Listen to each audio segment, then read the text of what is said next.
Hello friends, ನಮಸ್ತೆ. ನಮ್ಮನೆ YouTube ಚಾನಲ್ಗೆ ತಮಗೆಲ್ರಿಗೂ ಸ್ವಾಗತ. ನಾನಿವತ್ತು ಹೀರೆಕಾಯಿ ಪಲ್ಯ ಮಾಡಬೇಕು ಅಂತಿದ್ದೀನಿ.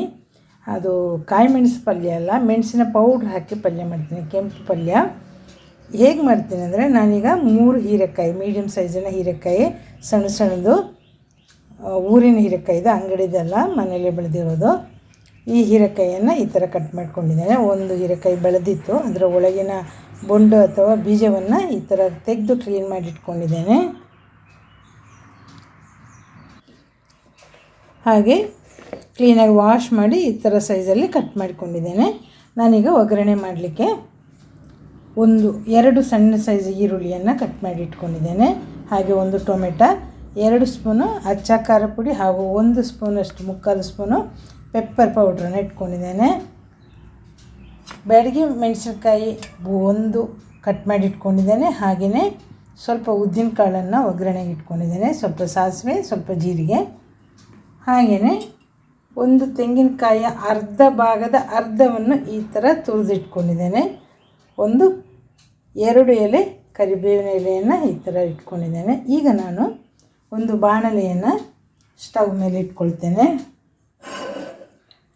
ಇದನ್ನು ಕೊಬ್ಬರಿ ಎಣ್ಣೆ ಹಾಕಿ ಸ್ಟವ್ ಉರಿಸ್ಕೊಳ್ತೇನೆ.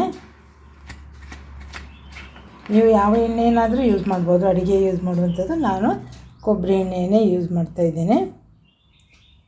4 ಸ್ಪೂನಷ್ಟು ಕೊಬ್ಬರಿ ಎಣ್ಣೆಯನ್ನು ಹಾಕ್ಕೊಂಡಿದ್ದೇನೆ. ಈಗ ಸ್ಟವ್ ಉರಿಸ್ಕೊಳ್ತೇನೆ. ಎಣ್ಣೆ ಬಿಸಿ ಆಗ್ತಾ ಬಂತು. ಇವಾಗ ನಾನು 4 ಈಸ್ಪೂನ್ ಬೆಳ್ಳುಳ್ಳಿಯನ್ನು ಜಜ್ಜಿಟ್ಕೊಂಡಿದ್ದೇನೆ, ಇದನ್ನು ಹಾಕ್ಕೊಳ್ತಾ ಇದ್ದೇನೆ. ಈಗ ಸಾಸಿವೆ ಮತ್ತು ಜೀರಿಗೆಯನ್ನು ಹಾಕ್ಕೊಳ್ತಾ ಇದ್ದೇನೆ.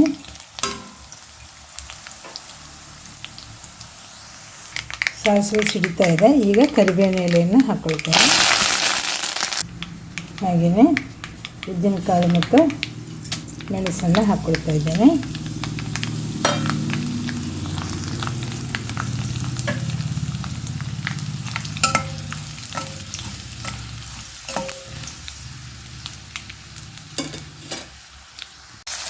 ಈರುಳ್ಳಿಯನ್ನು ಹಾಕೊಂಡಿದ್ದೇನೆ. ಈಗ ಟೊಮೆಟೊವನ್ನು ಹಾಕೊಂಡಿದ್ದೇನೆ, ಸ್ವಲ್ಪ ಮೆತ್ತಗಾಗಿ. ಇದಕ್ಕೆ 4 ಕಲ್ಲು ಉಪ್ಪು ಸಹ ಹಾಕೊಂಡಿದ್ದೇನೆ, ಚೆನ್ನಾಗಿ ಬೇಯಲಿ. ಈಗ ಮೆಣಸಿನ ಪೌಡ್ರನ್ನು ಹಾಕ್ಕೊಳ್ತಾ ಇದ್ದೇನೆ.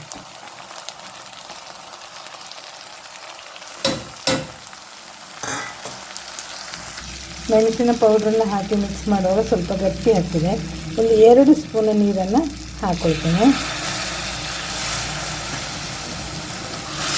ಇಲ್ಲ, ಈಗ ತಳ ಅಂಟಿಕೊಳ್ತೇವೆ, ಅದಕ್ಕೋಸ್ಕರ. ಹಾಗೆಯೇ ಸ್ವಲ್ಪ 1 ಸಣ್ಣ ಸ್ಪೂನಲ್ಲಿ 1 ಸ್ಪೂನಷ್ಟನ್ನು ಇದು ಉಂಡೆ ಹುಳಿ ಪೌಡರ್, ನಾವು ಹುಳಿ ಪೌಡ್ರ್ ಅಂತ ಹೇಳ್ತೀವಲ್ಲ, ಅದನ್ನು ಹಾಕ್ಕೊಳ್ತಾ ಇದ್ದೇವೆ. ನೋಡಿ, ಈ ಥರ ಮಾಡಿ ಇಟ್ಕೊಂಡಿದ್ದೇನೆ. ನಾನು ಸ್ವಲ್ಪವನ್ನು ಹಾಕ್ಕೊಂಡಿದ್ದೇನೆ. ನೋಡಿ ಮಸಾಲೆ ಎಷ್ಟು ಚೆಂದ ಕಾಣ್ತಂತ. ಈಗ ತುಂಡು ಮಾಡಿಟ್ಟಂಥ ಹೀರೆಕಾಯಿಯ ಹೋಳುಗಳನ್ನ ಇದಕ್ಕೆ ಸೇರಿಸ್ಕೊಳ್ಬೇಕು. ಎಲ್ಲವನ್ನು ಹಾಕೊಂಡೆ. ನೋಡಿ, ಈ ಥರ ಮಿಕ್ಸಿಂಗ್ ಆದ ಮೇಲೆ ಇದಕ್ಕೆ ಒಂದು ಮುಚ್ಚಳವನ್ನು ಮುಚ್ಚಿಡಬೇಕು. ನೋಡಿ, ಮುಚ್ಚಳವನ್ನು ಮುಚ್ಚಿಟ್ಟು ಬೇಯಿಸುವ, ಆಗಾಗ ಮರ್ಚಿಕೊಳ್ಬೇಕು. ನೋಡಿ, ಈಗ ಎಷ್ಟೊಂದು ನೀರು ಬಿಟ್ಕೊಂಡಿದೆ ಅಂತ. ನಾನು ಸ್ವಲ್ಪ ನೀರು, ಒಂದು ಅರ್ಧ ಲೋಟದಷ್ಟು ನೀರು ಮಾತ್ರ ಹಾಕಿದ್ದೇನೆ, ಉಪ್ಪು ನೀರಾಗಲಿ ಅಂತ. ನೋಡಿ, ಯಾಕಂದರೆ ನೀರು ಪಲ್ಯ ಮಾಡುವಾಗ ಜಾಸ್ತಿ ನೀರು ಹಾಕೊಳ್ಳೋದು ಬೇಡ. 1 ಅಥವಾ ಅರ್ಧ ಲೋಟ ನೀರು ಹಾಕ್ಕೊಂಡ್ರೆ ಸಾಕು. ಬೇಯಲಿ ಸಹ. ಈಗ ನಾನು ಸ್ವಲ್ಪ ಇಂಗನ್ನು ಹಾಕ್ಕೊಳ್ತೇನೆ.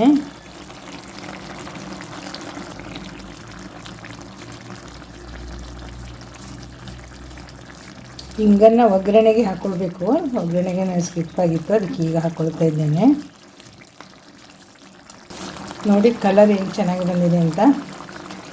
ಈಗ ನಾನು ಸ್ವಲ್ಪ ಕೊತ್ತಂಬರಿ ಮತ್ತು ಜೀರಿಗೆ ಪೌಡ್ರನ್ನ ಇದಕ್ಕೆ ಹಾಕ್ಕೊಳ್ತೇನೆ. ಹಾಕ್ಕೊಂಡಿದ್ದೇನೆ ನೋಡಿ. ಹಾಗೆಯೇ ಹುರಿದಿಟ್ಕೊಂಡಂಥ ತೆಂಗಿನಕಾಯಿಯನ್ನು ಇದಕ್ಕೆ ಸೇರಿಸ್ಕೊಳ್ತೀನಿ. ಚೆನ್ನಾಗಿ ಅದು ಮಿಕ್ಸ್ ಮಾಡುವ.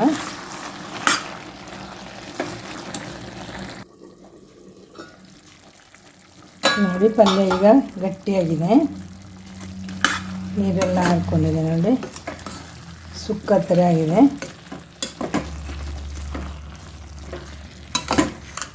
ಈಗ ಸ್ಟವ್ ಆಫ್ ಮಾಡ್ಕೊಳ್ತೇನೆ. ಈಗ ನಾನು ಸ್ಟವ್ ಆಫ್ ಮಾಡ್ಕೊಂಡಿದ್ದೇನೆ. ಹಾಗೆ ಸರ್ವಿಂಗ್ ಬೌಲಿಗೆ ಹಾಕ್ಕೊಂಡಿದ್ದೇನೆ ನೋಡಿ. ನಾನು ನೀರು ದೋಸೆಯ ಜೊತೆಯಲ್ಲಿ ಹೀರೆಕಾಯಿ ಪಲ್ಯವನ್ನು ಸರ್ವ್ ಮಾಡ್ತಾಯಿದ್ದೇನೆ. ನಾನು ಮಾಡಿರೋ ಪಲ್ಯ ನಿಮಗೆ ಇಷ್ಟ ಆಯಿತಾ? ಮಾಡಿರೋ ರೀತಿ ಹೇಗಿದೆ? ನಿಮ್ಮ ಕಮೆಂಟಲ್ಲಿ ನನಗೆ ತಿಳಿಸ್ಕೊಡಿ. ಹಾಗೆ ನನ್ನ ಈ ವಿಡಿಯೋವನ್ನು ನೋಡಿದ್ದಕ್ಕೆ ನಿಮಗೆಲ್ರಿಗೂ thank you watching for my videos. ಹಾಗೆ ನನ್ನ ವಿಡಿಯೋಸನ್ನು ಮೊದಲ ಬಾರಿಗೆ ನೋಡ್ತಾ ಇದ್ದರೆ ನನ್ನ ಚಾನಲನ್ನು ಸಬ್ಸ್ಕ್ರೈಬ್ ಮಾಡ್ಕೊಳ್ಳಿ ಅಂತ ಹೇಳ್ತಾ ಥ್ಯಾಂಕ್ ಯು.